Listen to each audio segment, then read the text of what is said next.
दर्शकों, स्वागत है आपका विदिशा हलचल न्यूज में। मैं हूं कृष्णकांत सिंघारी। अब देखते दिन भर की खास खबरें। नवरात्र व हिंदू नववर्ष प्रारंभ मौके पर मां के भक्त पहुंचे मंदिरों में, पूजा पाठ व दर्शन कर लिया धर्म का लाभ।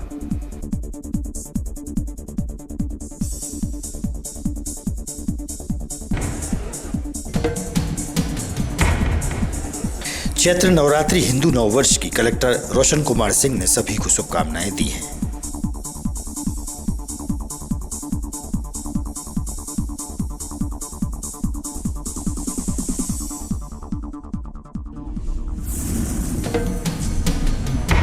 और सिंधी समाज द्वारा धर्मशाला में मनाई गई भगवान झूलेलाल की जयंती, हुए धार्मिक आयोजन।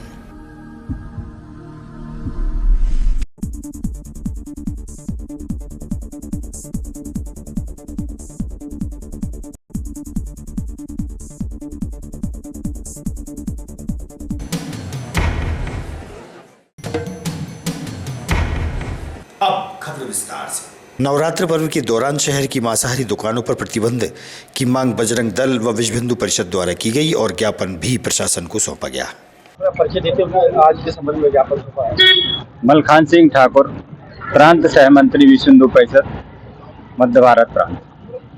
विश्व हिंदू परिषद के तत्वाधान में आज विदिशा कलेक्टर महोदय को ज्ञापन सौंपा है, जिसमें हमारी मांगे हैं कि यहाँ चैत्र नवरात्र प्रारंभ हो रहा है कल से, और सभी मंदिरों के आसपास मीट और अंडे वगैरह की दुकानें लगी रहती हैं, जो वैध और अवैध दोनों प्रकार की होती हैं, और वहाँ कचरे और साफ सफाई की व्यवस्था रहती है।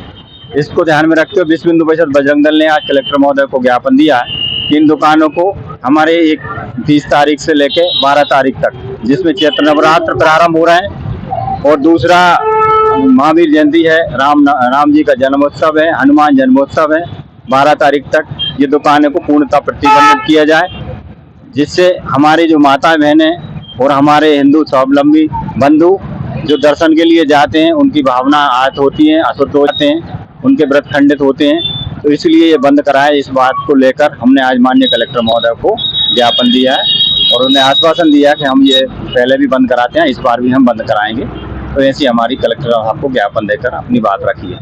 जय श्री राम। आज के संबंध में ज्ञापन सौंपा है। चंद्रभान सिंह बघेल।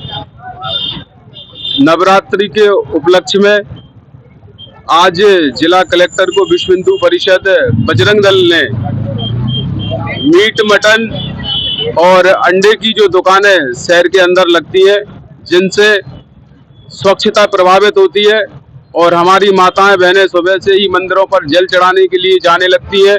पुरुष वर्ग भी इस शक्ति के त्योहार में 9 दिन पूजा पाठ में समस्त हिंदुओं का निकलता है। इस प्रकार की अस्वच्छता और अपवित्र वातावरण इस शहर में ना रहे, इसलिए ये मीट मटन की दुकानें बंद हो। इनके लिए आज हमने ज्ञापन के माध्यम से कलेक्टर साहब से आग्रह किया है कि 30 तारीख से 12 तारीख तक इन दुकानों को बंद किया जाए, जिससे कि शांति सद्भावना से हमारा नवरात्रि का त्योहार संपन्न हो और आराध्य की देवी की हम उपासना अच्छे मन से प्रसन्न चित्त से कर सकें। विदिशा नगर पालिका द्वारा पुरानी नगर पालिका भवन में महत्वपूर्ण बैठक के दौरान बजट पेश किया गया। इस दौरान सभी दलों के पार्षदों सहित नगर पालिका अध्यक्ष राकेश प्रति शर्मा, विधायक मुकेश टंडन, नगर पालिका सीएमओ सहित नगर पालिका की टीम मौजूद रही। आज हम सीएमओ साहब से कर्मचारी मांगने का कोई पूरा बजट भी होगा तो वो पानी दे देगा, पानी जैसे वहाँ हरा भरा बनाया जाए, चौकीदारी भी होगा। तो आज एक कर्मचारी हमारे पास समस्या है, ये बात में बैठ के हम कहते जा रहे, आज हम परिषद में आप आए तो हमें मौका लगा कि हमसे लड़ने हम तैयार हो।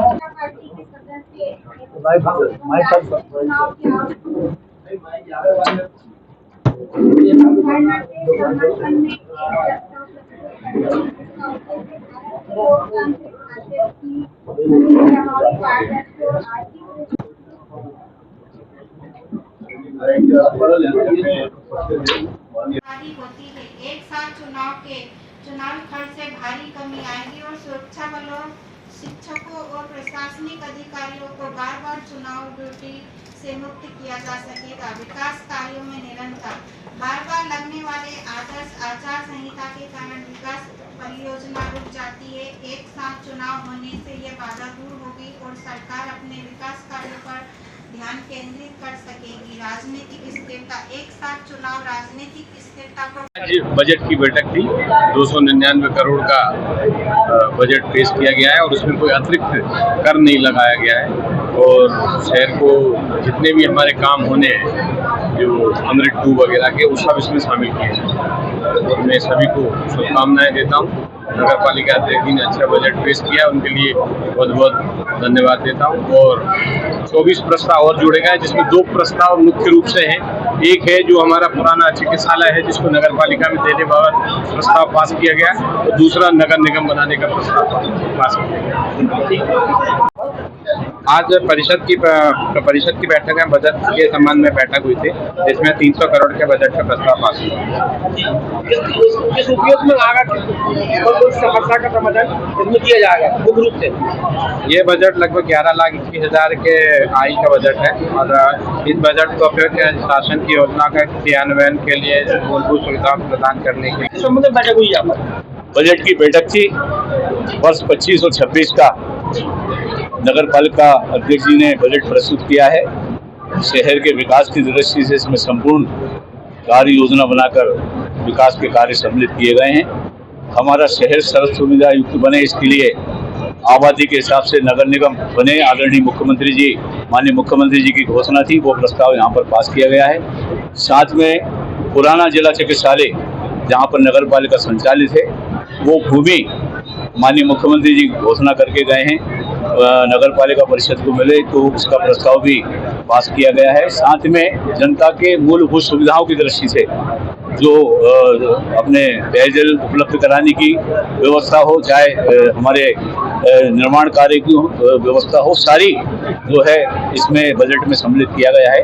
मैं बधाई देता हूँ बहू श्रीमती प्रीति राकेश शर्मा जी को कि उन्होंने आम जन पर बगैर किसी कर का बोझ डाले शहर के विकास की एक नई इबादत लिखी है। उसके लिए बधाई और शहर वासियों को बधाई और आप सबको भी बधाई। करोड़ का जो आज बजट पेश हुआ, क्या कहेंगे आप?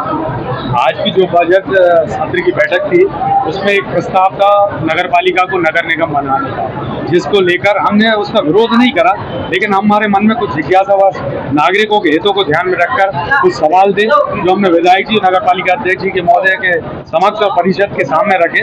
नगर निगम बनने से लोगों और आम आदमी पर टैक्स की बढ़ोतरी होगी, उसकी जिम्मेदारी किसकी होगी? 10 किलोमीटर रेडियस में विदिशा में नगर निगम में गांव शामिल किए जाएंगे। क्या हम उनको अच्छी सड़कें, पेयजल, स्वास्थ्य की दृष्टि से देखें तो उनको पहुंचा पाएंगे? आज जो पंचायतों में किसी भी प्रकार का कर नहीं रहता, लेकिन नगर निगम बन जाएगा तो हर नागरिक को कर देना पड़ेगा। क्या कर का बोझ बढ़ेगा? नहीं। ये हमारी मांग थी और भी हमने कई चर्चा करी। अब 95 लाख का सिग्नल का बात कही गई है। पहले 2 सिग्नल विवेकानंद चौराहा और नीम तालाब पे लगाए गए, वो ऑलरेडी बंद पड़े हुए हैं, उनको क्यों चालू नहीं किया जा रहा? कौन ठेकेदार जिसने काम लिया था उसको कवर करना चाहिए, नहीं तो उसका लाइसेंस जब्त कर देना चाहिए। ये हमारी मांग है। जो भी विकास कार्य हो रहे हैं उनकी प्रॉपर मॉनिटरिंग होना चाहिए। कहीं रोड डल रहे हैं तो कुछ दिनों बाद उखड़ जा रहे हैं, प्रॉपर मॉनिटरिंग के साथ काम होना चाहिए। हमने अपनी राजमाता विजया राजे सिंधिया शासकीय कन्या स्नातकोत्तर महाविद्यालय विदिशा में विधायक मुकेश टंडन के आतिथ्य में महाविद्यालय के नाम का अनावरण किया गया। वहीं महाविद्यालय में एक कैंटीन का निर्माण भी होगा। भूमि पूजन विधायक की उपस्थिति में हुआ।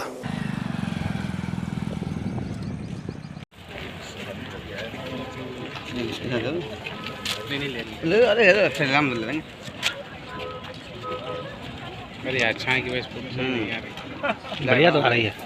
मिला है, हम लोग बहुत सौभाग्यशाली हैं और डोम की व्यवस्था भी हुई है, क्योंकि बच्चियां आजकल आती हैं, उनके पेरेंट्स आते हैं तो उनको भी बैठने के लिए कहीं जगह नहीं होती, कहीं बारिश। मैं सुमन सोनी, शासकीय कन्या महाविद्यालय की जनभागीदारी अध्यक्ष। विगत कई वर्षों से हमारे विद्यालय का नामकरण नहीं हुआ था, सिर्फ कन्या महाविद्यालय के नाम से जाना जाता था, तो उसका आज नामकरण किया गया है। इसका नामकरण आज हुआ है राजमाता विजया राजे सिंधिया शासकीय कन्या महाविद्यालय के नाम से। ये हमारे लिए बहुत सौभाग्य का विषय है, क्योंकि राजमाता हमारी आदरणीय थी और उन्होंने महिलाओं के क्षेत्र में बहुत कार्य किए हैं, इसलिए आज ये नामकरण किया गया है। और दूसरा, एक कैंटीन की भूमि पूजन हुई है और डोम की भूमि पूजन हुई है, क्योंकि कैंटीन हमारी बच्चियां बाहर इधर उधर जा रही है, तो इधर असामाजिक तत्वों का बहुत घेरा लगा हुआ है, ये आप लोग को भी विगत जानकारी होगी। तो इसी चक्कर में हम लोग कहीं बच्चियां बाहर ना जाए तो एक कैंटीन की व्यवस्था भी यहाँ कॉलेज में की गई है, तो उसका भूमि पूजन भी हुआ है और डोम की व्यवस्था भी हुई है, क्योंकि जो अभिभावक बच्चों को छोड़ने आते हैं वो धूप में बारिश में बाहर खड़े रहते हैं, तो कम से कम उनको आराम से बैठने की व्यवस्था हो जाए, तो इसलिए वो डोम की व्यवस्था हुई है और वहाँ पे चेयर की और सिटिंग की पूरी व्यवस्था होगी। और उसी के बाजू में एक पार्किंग की व्यवस्था भी कर रहे हैं, ताकि इसको अंदर ये हमारा कॉलेज जो है नो व्हीकल जोन हम घोषित करने वाले हैं, तो पार्किंग की व्यवस्था ही बाहर वहाँ कर दी गई है और एक सुरक्षित वातावरण देने के हम प्रयास कर रहे हैं, ताकि हमारी बच्चियाँ जो आती हैं यहाँ कॉलेज में उनको एक सुरक्षित वातावरण मिले। लगभग कितने रुपए की लागत से ये सब काम हो रहा है? ये लगभग दोनों डोम और कैंटीन मिला के ये लगभग 35-40 लाख की लागत से ये हो रहा है और ये कार्य हमने शासन द्वारा इसको करवा के वहाँ से लाए हैं। आज नवरात्र व गुड़ी पड़वा पर्व के प्रारंभ मौके पर शहर में मां के मंदिरों में पूजा पाठ व दर्शन कर मां के भक्तों द्वारा धर्म लाभ लिया गया। वहीं धार्मिक आयोजन भी हुए। बड़ी संख्या में धर्मप्रेमी मां के दरबार में पहुंचे। पंडित मनोज शास्त्री ने दी जानकारी।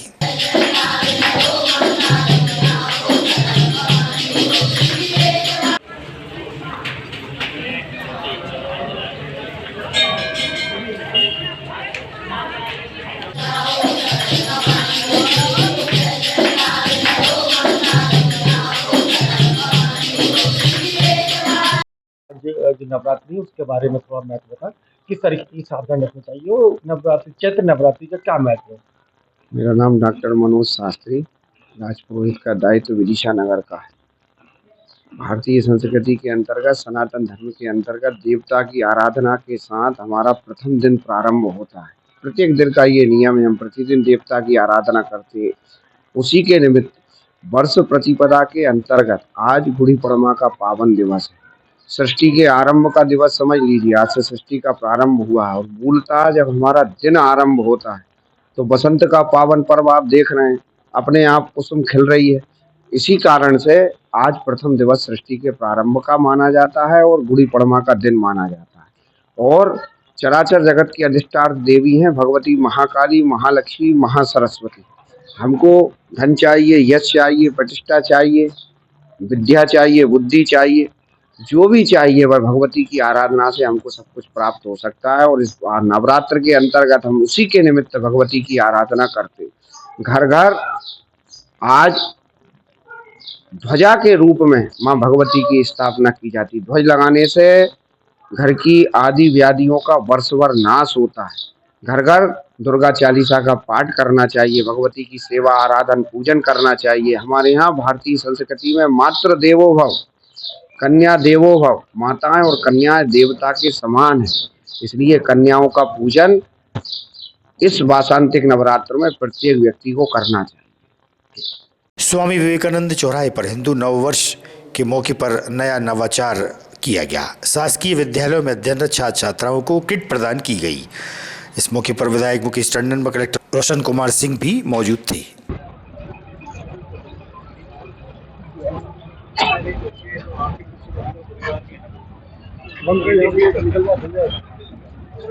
सर, नवरात्रि में किस तरीके का नवाचार किया गया सर अभी पटना पर्व में? सबसे पहले तो आप सभी को नवरात्रि के प्रथम दिवस की, नववर्ष की और गुड़ी पड़वा की ढेरों सारी शुभकामनाएं। आज इस अवसर पे जैसा आपको विदित है, 1 अप्रैल से हमारे बच्चे स्कूलों में जाएंगे और पहली क्लास में पूरे जिले में उम्मीद है कि लगभग 20,000 बच्चे प्रवेश लेंगे। एक किट हर बच्चे को देने का प्रयास किया जा रहा है और इसमें मैं बहुत शुक्रगुजार हूँ कि सभी माननीय जनप्रतिनिधिगण, जैसा अभी आपने देखा, सामाजिक संस्थाएं और अधिकारीगण, जो भी समाज के लोग हैं, वो सभी लोग स्वतः आगे आ रहे हैं और जितना जिससे बन पड़ रहा है वो अपना योगदान कर रहे हैं, जिससे कि जो भी बच्चे हमारे क्लासरूम में एडमिशन लेंगे उनको किसी प्रकार की कमी ना लगे और पहले दिन जब वो जाएं तो एक उत्सव के माहौल में, प्रॉपर किट में, यूनिफॉर्म में, वहाँ पे उनको सारी पुस्तकें मिलें। उस दिन हम लोग बच्चों की आरती करेंगे, उनको टीके लगाएंगे, एक ढोल धमाके के साथ स्कूल में उनका प्रवेश होगा। उस दिशा में आज आप देख पा रहे हैं कि यहाँ पे माननीय प्रभारी मंत्री जी, माननीय विधायकगण, माननीय अन्य जनप्रतिनिधिगण, सभी अधिकारीगण जुटे हैं और वो अपने अपने जितनी क्षमता है उसके हिसाब से सब लोग ये किट जो है उसको खरीद रहे हैं और बहुत ही मुझे खुशी है कि सभी लोग इसमें आगे आ रहे हैं। मैं आप सभी के माध्यम से अपील करना चाहूँगा कि सभी लोग आगे आए और इसमें सहयोग करें। मैं पहला कदम, एक ऐतिहासिक फैसला जिला प्रशासन ने किया और मैं धन्यवाद देता हूं पूरे जिला प्रशासन को, आदरणीय कलेक्टर साहब को, जिन्होंने घर घर जाकर उन बच्चों को चिन्हित किया जो शाला में प्रवेश 2025 में करने वाले हैं। हमारे जिले में 20,000 बच्चे इस वर्ष शाला में प्रवेश करेंगे और अनुमान है कि 10,000 बच्चे शासकीय विद्यालय में अपना पहला कदम रखेंगे और शासन की ओर से अनेक सुविधाएं उनको दी गई हैं। पूर्व से मध्याह्न भोजन मिलता है, पुस्तकें मिलती हैं, बाकी सुविधाएं मिलती हैं, मगर एक सबसे बड़ी जो असमानता का जो कारण था वो ये था कि सामान्य परिवार जो आर्थिक रूप से संपन्न होते हैं उनके बच्चे जब लेस होकर जाते हैं, ड्रेस पहन के साथ में बैग लेके जाते हैं, तो वो 10,000 बच्चे जो आर्थिक रूप से कमजोर हैं कहीं ना कहीं अपने आप को असहाय महसूस करते हैं, वे भी सहज रहें और उन्हीं बच्चों की तरह अपने आप को अपने अंदर आत्मविश्वास के साथ विद्यालय में जाएं। ये शानदार पहल जिला प्रशासन ने की है। आज प्रभारी मंत्री जी ने भी बच्चों को सहयोग करने का काम यहाँ से किया है, हमने भी किया है। समाज के सहयोग से बच्चों को आगे बढ़ाने का काम एक बहुत ही ऐतिहासिक काम है। बाकी सामाजिक काम तो हम करते रहते हैं, मगर ये जो कदम है उनके जीवन में बड़े उन्नति की ओर लेकर जाएगा। मैं उन बच्चों के लिए शुभकामनाएं देता हूँ, जिला प्रशासन को धन्यवाद देता हूँ कि वास्तव में आपकी इस पुनीत कार्य से उन बच्चों को भी अच्छा लगेगा, परिवारजनों को अच्छा लगेगा, हम लोगों को भी उनको कुछ सहयोग करने का आपने अवसर प्रदान किया है। मेरी ओर से भी कुछ बच्चों के लिए मैं ये सुविधा देने का प्रयास करूँगा। एक बार पुनः सभी को नवरात्रि की शुभकामनाएं, सभी उज्जवल बच्चों के उज्जवल भविष्य की कामना करता हूं। मां भगवती से और नए वर्ष की शुभकामनाएं देता हूं। बहुत बहुत धन्यवाद। भगवान झूलेलाल जयंती के उपलक्ष्य में सिंधी पंचायत द्वारा धार्मिक कार्यक्रम संपन्न हुए। भजनों के दौरान बड़ी संख्या में सिंधी समाज के पुरुष और महिलाएं शामिल रहीं। इस मौके पर जनप्रतिनिधि भी पहुंचे थे और धूमधाम से भगवान झूलेलाल की जयंती सिंधी समाज द्वारा मनाई गई।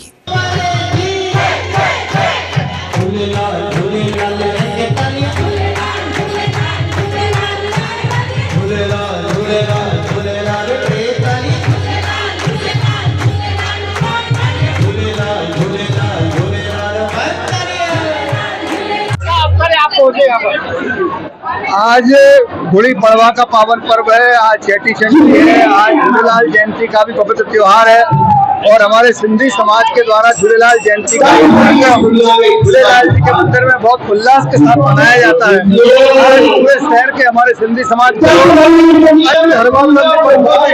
सामाजिक क्षेत्र काम करने वाले लोग भी सब लोग यहाँ पर आकर के भगवान झूलेलाल जी को याद करके उनके चरणों में आशीर्वाद देते हैं, भंडारे का आनंद लेते हैं। आज उनके जन्मोत्सव पर 6 बजे से झूलेलाल जी की आराधना और मंदिर में इसके तत्पश्चात भंडारा, इसके तत्पश्चात 4 बजे से नगर के प्रमुख पहुँच कर और जल का विसर्जन होगा। भगवान झूलेलाल की जयंती पर नवरात्रि सभी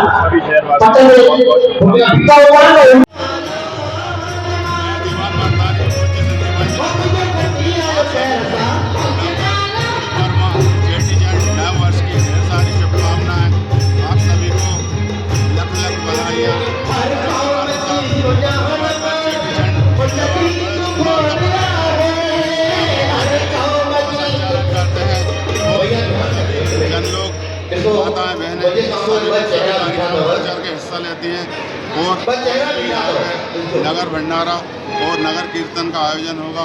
जय हिंद।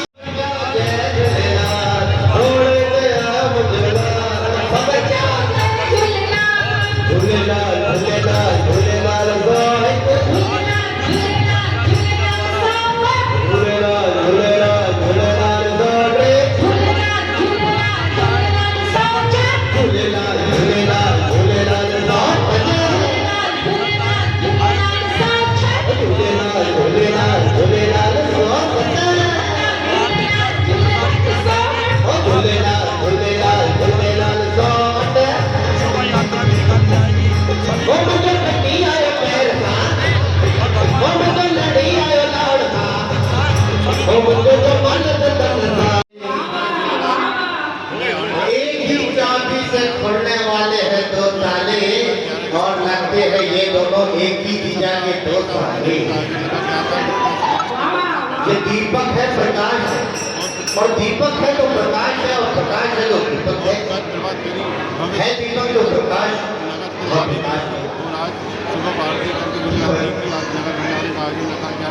12 बजे राधे राधे राधे ओ राधे राधे